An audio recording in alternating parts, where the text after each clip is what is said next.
অবিশ্বাস্য কামব্যাকে বিশ্বকাপের কোয়ার্টার ফাইনালে আর্জেন্টিনা। মেসির পেনাল্টি মিসের দিনেও মিশরকে ৩-২ গোলে হারালো স্ক্যালোনি বাহিনী। গ্রিন জোনে সতীর্থদের প্রশংসায় মুখর লিওনেল মেসি। ফিফা এবং রেফারি পক্ষপাত দুষ্ট অভিযোগ মিশরের। কলম্বিয়াকে টাই ব্রেকে হারিয়ে কোয়ার্টারে আলবিসেলেস্তেদের প্রতিপক্ষ সুইজারল্যান্ড। শ্বাসরুদ্ধকর দম বন্ধ হয়ে যাওয়া অবস্থা থেকে বিজয়ের উল্লাস সম্ভব হয়েছে হয়তো আর্জেন্টিনা বলেই, সম্ভব একজন লিওনেল মেসির দ্বারা। আটলান্টায় হৃদয় ভাঙার গল্পের সূচনা থেকে শেষের কাব্যে বিজয় উপাখ্যান। বিশ্ব চ্যাম্পিয়নরা দেখিয়ে দিল কিভাবে ফিরে আসতে হয়, কিভাবে পিছিয়ে থেকেও জয় নিয়ে ফিরতে হয়। অথচ ম্যাচের ৭৯ মিনিট পর্যন্ত ২-০ গোলে পিছিয়ে ছিল আলবিসেলেস্তেরা। বিদায়ের সুর যখন বিশ্বসেরা ফুটবলারের, তখনও তার জন্য লড়াই করে গেছেন সতীর্থরা। খুদে জাদুকরের ক্রস থেকে স্কোরশিটে নাম লেখান ক্রিস্টিয়ান রোমেরো। আবারও স্বপ্নবাজ আকাশে নীল ভক্তরা। এই গোলে অ্যাসিস্ট করে ম্যারাডোনাকে টপকে বিশ্বকাপে সবচেয়ে বেশি ৯ অ্যাসিস্টের মালিক বনে গেলেন লিওনেল মেসি। সমতায় ফিরতে মরিয়া স্কালোনি বাহিনী। নির্ধারিত সময় শেষ হতে তখন বাকি ৭ মিনিট। সবার মনে শঙ্কা, তবে কি মহাতারকার বিশ্বকাপ যাত্রা শেষ হবে এখানেই? জীবনের প্রতিটি মুহূর্তে লড়াই করা মেসি দেখিয়ে দিলেন কিভাবে ফিরে আসতে হয়। ৮৩ মিনিটে অনবদ্য এক গোল, মন্টিয়েলের পাস থেকে জোরালো শটে মিশর গোলরক্ষকের বিশ্বস্ত হাতকে ফাঁকি দেয়। সমতায় ফেরে আর্জেন্টিনা। পুনর্জন্ম হয় লিওনেল মেসির বিশ্বকাপ স্বপ্ন। একই সঙ্গে বিশ্বকাপে টানা ৮ ম্যাচে গোল করার রেকর্ড গড়লেন খুদে জাদুকর, যা এখন পর্যন্ত এবারের বিশ্বকাপে সবচেয়ে বেশি। ম্যাচটা যখন অতিরিক্ত সময় যাচ্ছিল তখন দৃশ্যপটে এনজো ফার্নান্দেজ কাউন্টার অ্যাটাক থেকে লাউতারো মার্টিনেজের অ্যাসিস্ট থেকে স্কোর করেন এই মিডফিল্ডার। ৩-২ গোলে এগিয়ে যায় বর্তমান চ্যাম্পিয়নরা। অথচ শুরুর গল্পটাই ছিল মিশরের। কেপ ভার্দের বিপক্ষে যে আর্জেন্টিনাকে দেখা গেছে এদিন যেন আরো বিধ্বস্ত। ম্যাচের ১৫ মিনিটে ইয়াসের ইব্রাহিমের গোলে ১-০ লিড নেয় মোহাম্মদ সালার দল। অথচ সমতায় ফেরার মোক্ষম সুযোগটাই মিস করেন মেসি। ২১ মিনিটে পাওয়া পেনাল্টি মিস করে বসেন খুদে জাদুকর। বিশ্বকাপ ইতিহাসে তিনি একমাত্র ফুটবলার এক আসরে দুবার মিস করেছেন পেনাল্টি, আর গোটা বিশ্বকাপে ৮ পেনাল্টির ৪টাই মিস। এরপর সময় যত গড়িয়েছে আর্জেন্টাইনরা যেন বেরিয়ে যাচ্ছিল ম্যাচ থেকে। ৬৭ মিনিটে মোস্তফা জিকো গোল করে ২-০ এগিয়ে নেন ইজিপ্টকে। তবে শেষের গল্পটা হয়তো ভাগ্যবিধাতা নিজ হাতে লিখেছেন, যার জন্য সারা বিশ্বের কোটি ফুটবল প্রেমীর অপেক্ষা তাকে এত আগে কেন বিদায় করবেন। শেষ ১৫ মিনিটে একেবারে বিদায় নেওয়া দল থেকে জয়ের হাসি হেসে কোয়ার্টার ফাইনালে আর্জেন্টিনা। তাই তো মেসিকে নিয়ে ম্যাচ শেষে এত উল্লাস। শূন্যে ছুড়ে হয়তো সতীর্থরা বলছেন, তুমি ফুটবলের মহাতারকা। যে তারা এই বিশ্বকাপ থেকে ছিটকে যাবে, তাদের মধ্যে সেই মনোবল, সেই আত্মবিশ্বাস ছিল। আমরা যখন ২-০ ব্যবধানে পিছিয়েছিলাম তখনও আমাদের বিশ্বাস ছিল, আমরা জানতাম এটা কঠিন, কিন্তু শেষ পর্যন্ত এটা ছিল আবেগের বহিঃপ্রকাশ। পরের পর্বে যাওয়া এবং বিশ্বকাপে টিকে থাকাটা বড় স্বস্তি, কারণ আমরা বাড়ি ফিরে যেতে চাইনি। আমাদের মনে হয়েছিল যে আমাদের টুর্নামেন্টে টিকে থাকা এবং চেষ্টা চালিয়ে যাওয়াটা প্রাপ্য ছিল, আর ঈশ্বরকে ধন্যবাদ, আমরা তা করতে পেরেছি। এমন কামব্যাক কবে করেছে আর্জেন্টিনা? তার সহসায় মনে পড়ার কথা না দেশটির বার ফুটবল ভক্তদেরও, হয়তো কখনোই না।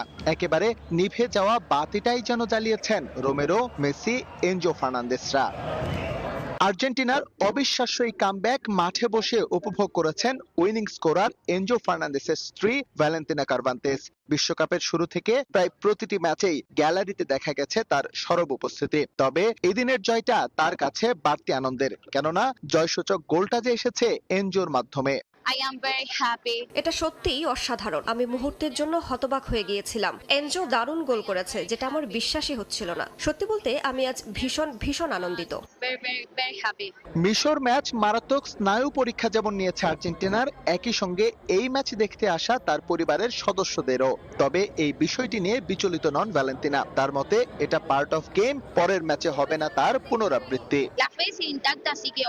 এটা ঠিক, ইজিপ্ট আমাদের ভুগিয়েছে, তবে আমার বিশ্বাস ছিল আর্জেন্টিনা ফিরে আসবে এবং তাই হয়েছে। এটা খেলার অংশ, কিন্তু এটা ঠিক গেল দুটো ম্যাচ আমাদের জন্য বেশ কঠিন ছিল। বাংলাদেশ যে দ্বিতীয় আর্জেন্টিনা সেটা এখন ভালো করেই জানা দেশটির প্রায় সব নাগরিকের। গণমাধ্যম আর সোশ্যাল মিডিয়ার কল্যাণে বিষয়টি জানেন এনজোর স্ত্রীও। বিশ্বকাপে মেসিদের আকণ্ঠ সমর্থনের জন্য তিনি ধন্যবাদ জানিয়েছেন বাংলাদেশকে। It's all people is fun for Argentina. I love it. বাংলাদেশের প্রতি আমার কৃতজ্ঞতা প্রকাশের শেষ নেই। তারা যেভাবে আর্জেন্টিনাকে সমর্থন দিচ্ছে এটা সত্যিকারের ভালোবাসার বহিঃপ্রকাশ। আমি তাদের ধন্যবাদ জানাই এবং আমি বিশ্বাস করি এই ভালোবাসা সামনের দিনেও অব্যাহত থাকবে। For Argentina. শুধু এনজোর স্ত্রী নন, এদিন আটলান্টায় মেসিদের সাপোর্ট করতে উপস্থিত ছিলেন কুতি রোমেরো, রদ্রিগো ডে পল সহ আরো অনেক ফুটবলারের পরিবারের সদস্যরা। অবিশ্বাস্য ম্যাচ জিতে কোয়ার্টার ফাইনালে আর্জেন্টিনা 2-0 গোলে পিছিয়ে থেকেও শেষ পর্যন্ত ম্যাচ জিতেছে 3-2 গোলের ব্যবধানে। ইব্রাহিম ও জিকোর গোলে 79 মিনিট পর্যন্ত এগিয়ে ছিল মিশর। তবে ক্রিস্টিয়ান রোমেরো, লিওনেল মেসি ও এনজো ফার্নান্দেজের গোলে জয় নিয়ে মাঠ ছাড়ে বর্তমান চ্যাম্পিয়নরা। আসরে সর্বাধিক 8ম গোল লা পুলগার। এভাবেও ফিরে আসা যায়, মিশরের রূপকথায় নতুন গল্প যোগ করল আর্জেন্টিনা। 67 মিনিট পর্যন্ত লিওনেল মেসির এই ছবিটা বা হুলিয়ান আলভারেজের এই ছবিটাই ছিল আর্জেন্টিনার চিত্র, কিন্তু সব বদলে যায় মাত্র 13 মিনিটের ব্যবধানে। এবারের ফুটবল বিশ্বকাপ দেখল অন্যতম সেরা কামব্যাক। নিশ্চিত আপনি নিকট অতীতে এমন কিছু দেখেননি। ক্রিস্টিয়ান রোমেরোর ওই গোল, লিওনেল মেসির গোল, নাকি এনজো ফার্নান্দেজের ওই হেড, কোনটাকে এগিয়ে রাখবেন? আর্জেন্টিনা ভক্ত হিসেবে আপনি যে কোনো গোল এগিয়ে রাখতে পারেন, তবে সবচেয়ে স্বস্তি হয়তো এটাই, আকাশী নীলদের ডুবে যাওয়া তরি ভিড়েছে কোয়ার্টার ফাইনালের মঞ্চে। আতালান্তা স্টেডিয়াম কাঁপলো বিশ্ব। এক ম্যাচ দেখালো কত দৃশ্য। মাত্র 15 মিনিটেই আকাশী নীলদের হতবাক করে এগিয়ে যায় মিশর। শর্ট কর্নার থেকে দুর্দান্ত এক আক্রমণ সাজিয়ে লিসান্দ্রো মার্টিনেজকে হা বানিয়ে ইয়াসের ইব্রাহিমের হেড। এমিলিয়ানো মার্টিনেজ কেবল চেয়ে দেখলেন, আর্জেন্টিনা পিছিয়ে গেল 1-0 গোলে। আকাশী নীলদের জন্য ফিরে আসার সুযোগ তৈরি হয় 19 মিনিটে। ডি বক্সে মিশরের ফাউল আর পেনাল্টি পায় আলবি সেলেস্তেরা, কিন্তু কি করলেন মেসি? মিশরীয় গোলকিপার মোস্তফা শোবেরের দুর্দান্ত সেভ। হতাশ আর্জেন্টিনা। প্রথমার্ধ 1-0 গোলে শেষ হলো। কোন পরিকল্পনা সাজাবেন লিওনেল স্কালোনি? দ্বিতীয়ার্ধে তা বোঝা গেল। আর্জেন্টিনার ডিফেন্স লাইন বেশ উপরে উঠে আসে আর তার মাসুল দেয় আকাশী নীলরা। 67 মিনিটের মাথায় দারুণ এক কাউন্টার অ্যাটাকে মোস্তফা জিকোর গোল। 2-0 ব্যবধানে পিছিয়ে গেল মেসির দল। তবে কি এখানেই স্বপ্ন শেষ? এরপরই আসে একের পর এক চমক। 79 মিনিটে মেসির ক্রসে জায়গা মতো ছিলেন ক্রিস্টিয়ান রোমেরো। দারুণ এক হেডে গোলকিপারের এবার কিছুই করার ছিল না। ব্যবধান কমিয়ে আরও ফুঁসে ওঠে আর্জেন্টিনা। সমতায় ফিরতে হবে তো।